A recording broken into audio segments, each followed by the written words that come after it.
A gente trabalha como, digamos assim, prestadores de serviços para a justiça, né? O que a gente almeja, né? A gente almeja na questão da imparcialidade. Então, não é porque o cara cometeu um crime que a gente já vai julgar ele ali na hora e já vai, né? Então, isso soa a barbárie, né? Então, cada hora a gente já viu casos já de pessoas que são inocentes e acabando sendo linchadas, né? E depois, né, com a luz dos fatos, identificar que ela é completamente inocente.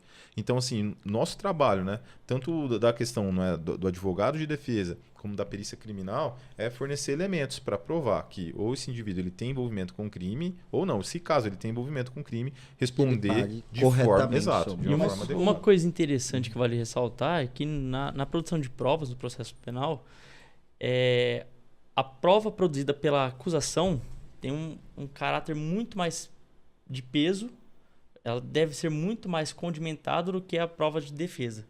Porque para o processo penal, muito mais vale um culpado absolvido do que um inocente condenado.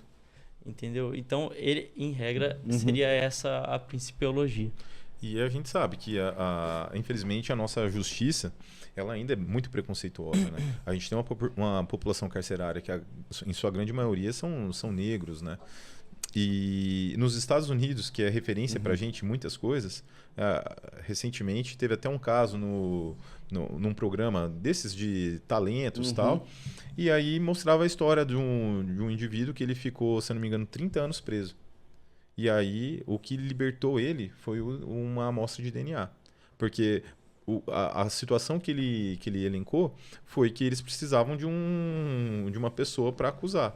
E ele foi essa pessoa. Ele se encaixou, no momento errado. Ele estava ali, mas não tinha envolvimento nenhum com o crime. Que era um crime de estupro, né? E depois eu acho que acabaram matando a vítima e tal. E o DNA que identificaram no corpo da vítima, que ficou armazenado num banco lá, norte-americano, viu que não era compatível com o DNA dele, mas levou-se 30 anos. Por quê? Porque um advogado de defesa teve o interesse de pegar a causa dele, acreditou na questão dele e que era uma injustiça para que a justiça de fato fosse feita. Então, assim, o perito que chegou lá no local fez a coleta do DNA da forma adequada. Então, o mesmo DNA que incrimina é o mesmo DNA que liberta. Né? Então, e aí fica a pergunta, como é que a gente ressarce 30 anos tirados da vida desse cara? Ou se vocês chegam a questionar as leis também em algum momento, sim.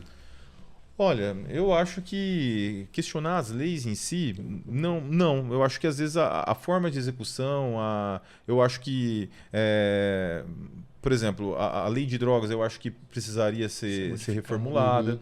Né? Eu acho que em questão das penas em si, não acho que não é o problema as penas, mas a forma de execução, a evolução, né, da pena logo após um sexto, né, ele tem uma progressão de pena, eu acho que deveria ser um pouco mais rigoroso. A distribuição da população carcerária, que a gente estava comentando, pessoas que cometem crimes, né, de menor potencial ofensivo, né, para a sociedade de um modo geral, acabar comungando no mesmo local que um indivíduo que já tem mais de 30 homicídios nas costas. Então, assim, isso é desproporcional, isso não leva a um processo de ressocialização. E até de evolução social, né, de enxergar a sociedade de uma forma mais equivalente. E o legal, quando você estuda a parte de ciências criminais, que você vê um todo, que nas ciências criminais você estuda a dogmática penal, que é o direito penal propriamente dito. Você estuda a política criminal e a criminologia.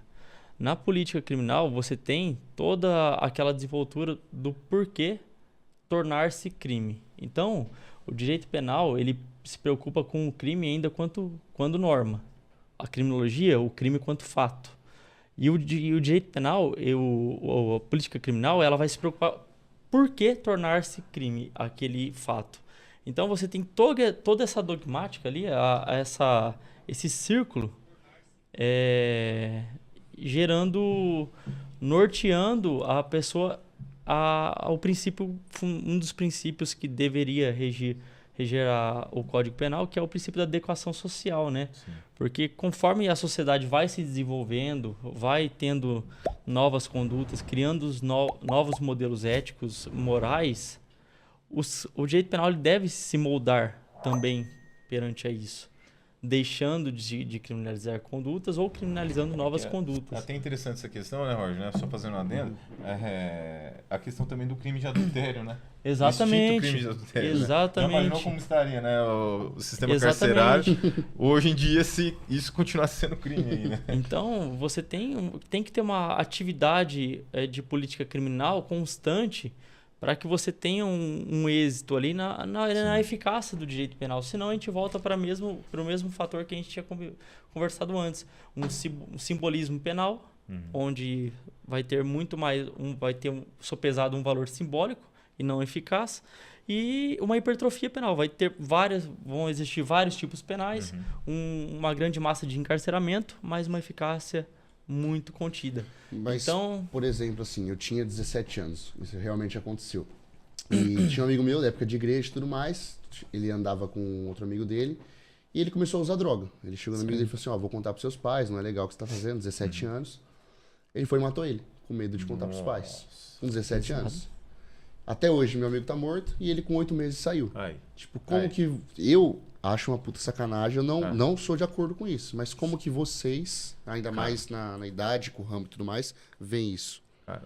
Eu acho que assim, eu penso que a maioridade penal ela deve ser reduzida sim. Para os 16 anos. Eu penso sim, porque uma pessoa, se ela tem um discernimento total ali, um discernimento para matar, ela também tem um discernimento para responder pelo crime. Com certeza. É bem complicado você discutir esse fator, o parâmetro psicológico de preparação para ser condenado, porque envolve muitas áreas. É uma área muito interdisciplinar. Você vai envolver medicina, você vai ver psicologia, aí você pega dogmático penal. O direito penal, ele não estuda a desenvoltura do criminoso, né? Sim. Quem faz isso, quem tem essa desenvoltura maior é a criminologia, que se preocupa tanto com o criminoso quanto a vítima, tanto quanto o fato e com o contexto social, com o controle social desse meio todo. Isso é a criminologia, que é uma ciência também interdisciplinar. Agora, você discutir sobre essa parte de eficácia, você reduzir a maioridade para 16 anos, vai ser eficaz? Vai ter uma redução na criminalidade de crimes praticados por pessoas menores de idade? Pode ser que tenha. Só que tem outras pessoas com 14 que também cometem o mesmo delito. Então, é uma discussão bem ampla isso. Vai se arrastando, né? É uma discussão bem ampla. Mas, ao meu ver, uma pessoa de 16 anos já tem uma capacidade mental razoável para responder pelo crime. Mas indo por outro lado, tipo, esse mesmo menino, ele tava na Renner trabalhando depois de 8 meses normalmente, como se fosse um cidadão normal, não aconteceu nada. Imagina, tipo, os pais vendo o filho enterrado e o cara que matou ele trabalhando. Exatamente. Você já chegou a cogitar em ter uma pena de morte, alguma coisa assim ou não? Pena de morte eu acho muito pesado, porque a justiça, igual eu falo, é porque assim, a produção no processo penal, você tem a busca pela máxima verdade. Sim. E não pela verdade extrema, né? Porque Sim. você falar em uma verdade absoluta num processo penal é uma ficção, porque o juiz não estava presente nos fatos. As pessoas que mais produzem provas ali próximas aos fatos são os peritos criminais, que fazem uma desenvoltura de todo aquele contexto criminoso ali. Então, então você pega toda essa dogmática, essa premissa maior com a premissa menor e cria, o juiz vai lá e e toma o raciocínio judicial, que é a decisão.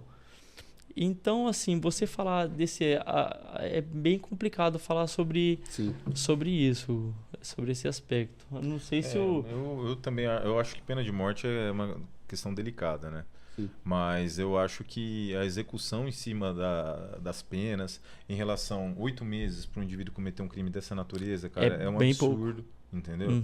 Mas assim, a gente tem que repensar a forma de execução dessas penas. A questão da evolução da pena. O cara recebe uma pena de 30 anos, né? Aí ele vai cumprir 1/6 dessa pena, né? Então, e cometer um crime absurdo, um feminicídio, e deixou 2 crianças, né, sem a mãe ali, que era o arrimo de família e tudo mais. Então a gente tem que repensar nisso, porque as penas que tem, no caso hoje, né, a questão educativa do direito penal não está funcionando, né, Roger? Exatamente. Então...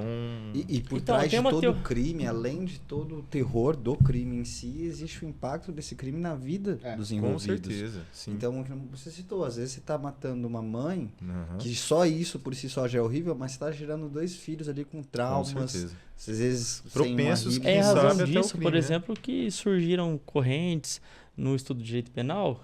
Klaus Roxin, ele fala que a função do direito penal é a garantia de bens jurídicos essenciais para o convívio na sociedade. Então, a tutela do direito penal é a garantia dos bens jurídicos.